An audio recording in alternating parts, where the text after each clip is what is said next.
안녕하세요. 체리쌤이에요. 오늘은 영재원 기출풀기 10번째 시간입니다. 2주 전에 제시한 문제를 풀어보고 다음 2주간 고민해볼 문제도 제시하도록 하겠습니다. 2주간 충분히 생각해 보셨나요? 그럼 시작해 보도록 하겠습니다. 자, 오늘 해결해 볼 문제를 함께 볼까요? 오늘 문제는 다음 알파벳 문자를 기준에 따라 각각 분류하는 문제입니다. 이때 알파벳 모양은 글자체에 따라 달라질 수 있기 때문에 주어진 그림으로 이제 한정을 한다라고 제시가 되어 있는데요. 이 문제는 경기도 소속의 이제 여러 교육청에서 구술 면접이나 지필 면접에 나왔던 문제입니다. 대칭축의 개수에 따라서 주어진 알파벳을 분류하는 문제인데요. 이러한 문제는 문자나 숫자, 도형 등에서 대칭축의 개수를 찾는 문제가 굉장히 여러 가지 많이 나오는 편이죠. 하지만 이러한 문제는 글자체에 따라 판단이 이제 달리 될 수가 있기 때문에 숫자에서는 디지털 숫자처럼 하나의 모양을 언급을 해주듯이 항상 글자체에 대해 주어지거나 또는 지금처럼 그림으로 제시를 해주는 편입니다. 그렇기 때문에 글자체나 그림을 잘 살펴보는 게 중요하겠죠. 그리고 이 문제를 해결하기 위해서는 무엇보다 대칭축에 대해서도 알아야 되겠죠. 왜? 대칭축의 개수가 기준이 되기 때문이죠. 그래서 이 두 가지를 기억을 하고 문제를 한번 생각해 보도록 하겠습니다. 2주간 충분히 생각해 보셨나요? 가능한 답은 무엇일까요? 그럼 함께 풀어보도록 하겠습니다. 지금의 문제는 기준이 되는 게 대칭축이 기준이 됩니다. 그래서 대칭축에 대해서 먼저 알아야 될 텐데요. 이 대칭축이란 뭐죠? 선대칭 도형이나 또는 선대칭의 위치에 있는 도형에서 두 도형을 서로 완전히 겹쳐지게 하는 선을 대칭축이라고 합니다. 여기서 대칭축을 가진 게 선대칭 도형이나 또는 선대칭의 위치에 있는 도형이라고 표현이 되어 있죠.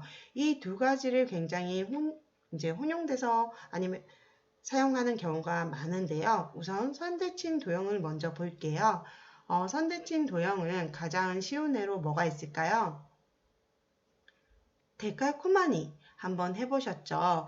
도화지에 물감을 짠 후에 겹쳐서 펼치면 좌우가 동일하게 만들어지는 작품. 이 용어를 모르더라도 한 번쯤은 다 해봤을 거예요. 이 작품처럼 완전히 포개어지는 그림을 생각해 볼 수가 있습니다. 그래서 어떤 직선으로 접어서 완전히 겹쳐지는 도형, 즉 한 개의 도형이 대칭축으로 접어 완전히 겹쳐질 때 이 도형을 선대칭 도형이라고 하죠. 그렇다면 선대칭 위치에 있는 도형은 어떤 걸까요? 이때는 두 개의 도형이 필요합니다. 이 두 개의 도형을 어떤 직선으로 접었을 때 두 도형이 완전히 포개어지는 두 도형을 선대칭 위치에 있다라고 표현을 하고요. 이때 선대칭 위치에 있는 도형이라고 표현을 합니다. 그래서 생각을 해보면 선대칭 도형의 대칭축은 몇 개일까요? 여러 개 있을 수가 있어요. 그런데 선대칭의 위치에 있는 도형의 대칭축은 몇 개일까요? 단 한 개뿐이라는 거, 이 부분을 알고 지나갔으면 좋겠습니다.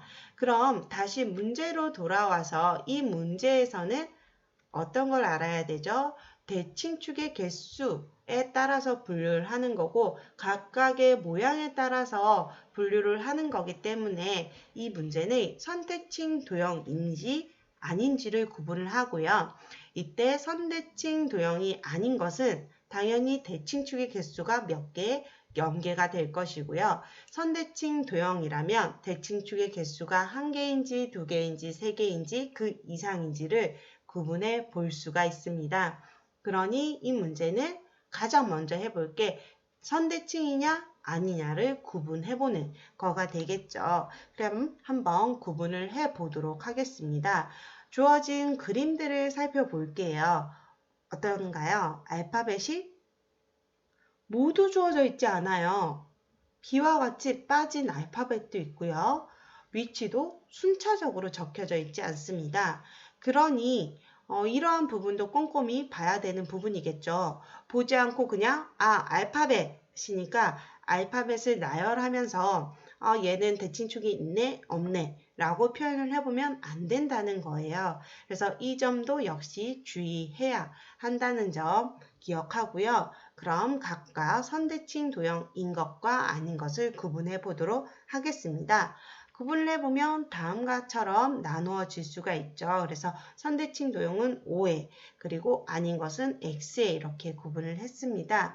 그러면 이 X에 들어갔던 도형은 어떤 게 되는 거죠? 선대칭 도형이 아니기 때문에 대칭축의 개수가 당연히 0개가 되겠죠. 그래서 0개인 것에 분류가 되고요. 나머지 선대칭 도형에서 대칭축의 개수가 1개인지 아니면 2개 이상인지를 나누어 볼 수가 있습니다. 그래서 하나씩 찾아보면 다음과 같이 구분을 할 수가 있겠죠. 특히 또 이 중에서는 O와 같은 경우는 모두 표시하지 않았지만 글자체가 타원이 아니라 원을 하고 있기 때문에 대칭축의 개수는 무수히 많게 되겠죠. 그래서 이 O 같은 경우는 대칭축의 개수가 2개 이상이다 라는 부분을 기억을 하면 좋고요. H와 I 같이 가로, 세로가 대칭축이라고 생각을 하지 못하는 경우가 많아요. 그래서 꼭 가로, 세로, 대칭축이 가로인지 세로인지 아니면 대각선에 있는지 이런 것들을 잘 살펴보는 것이 좋겠습니다. 자, 그랬을 때 이렇게 OX로 분류를 하는 게 끝이 아니죠. 이 문제는 정확하게 대칭축의 개수가 0개인 것인가, 1개인 것인가, 2개 이상인 것인가에 따라서 기준을 나누는 거예요. 분류를 하는 거기 때문에 이것을 한번 표현을 해보도록 하겠습니다. 저는 지금처럼 표를 사용을 해봤어요. 자, 표를 사용을 했더니 대칭축의 개수가 0개인 것이 나오고 1개인 것은 다음처럼 분류가 되고요. 2개 이상인 건 이 4개의 알파벳이 분류되었습니다. 주어진 문제처럼 표가 주어져 있지 않아요. 아무것도 주어져 있지 않다라고 하면 지금처럼 표를 이용을 할 수도 있고요. 순서상을 이용을 할 수도 있듯이 어쨌든 무엇보다 보기 편하도록 알기 쉽게 그렇게 표현을 해보는 게 굉장히 중요합니다. 그래서 꼭 표현하는 것까지 진행을 해보는 게 좋고요. 이러한 문제가 주어졌다라고 하면 지금의 문제는 대칭축을 개수로 기준 이렇게 분류를 해보는 문제였는데 추후에 이 중에서 점대칭 도형인 것들은 어떤 게 있는지 그렇다면 점대칭 도형인 것과 선대칭 도형인 것까지 둘 다를 모두 가지고 있는 것들은 어떤 게 있는지 그런 것들도 함께 분류를 해보면 좋겠죠. 자, 이 문제는 여기까지 풀도록 하고요. 앞으로 2주간 또 생각해 볼 문제를 제시하도록 하겠습니다. 다음 2주간 풀어볼 문제는 다음과 같습니다. 다양한 답을 생각해 보는 게 굉장히 중요하다라는 거 다시 한번 짚고 가고요. 이번 주 문제는 다음 인포그래픽 자료를 살펴보고 알 수 있는 사실을 5가지 이상 찾아보는 문제입니다. 그래픽을 조금 더 키우면 지금과 같은 인포그래픽이 제시가 되어 있고요. 이를 통해서 알 수 있는 사실을 5가지 찾는 문제입니다. 5가지 이상 찾는 문제입니다.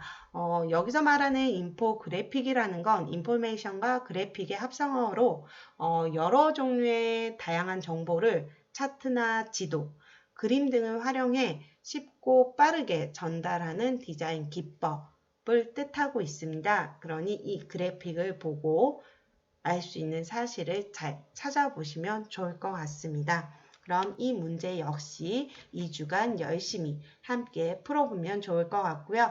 답은 2주 후에 공개됩니다.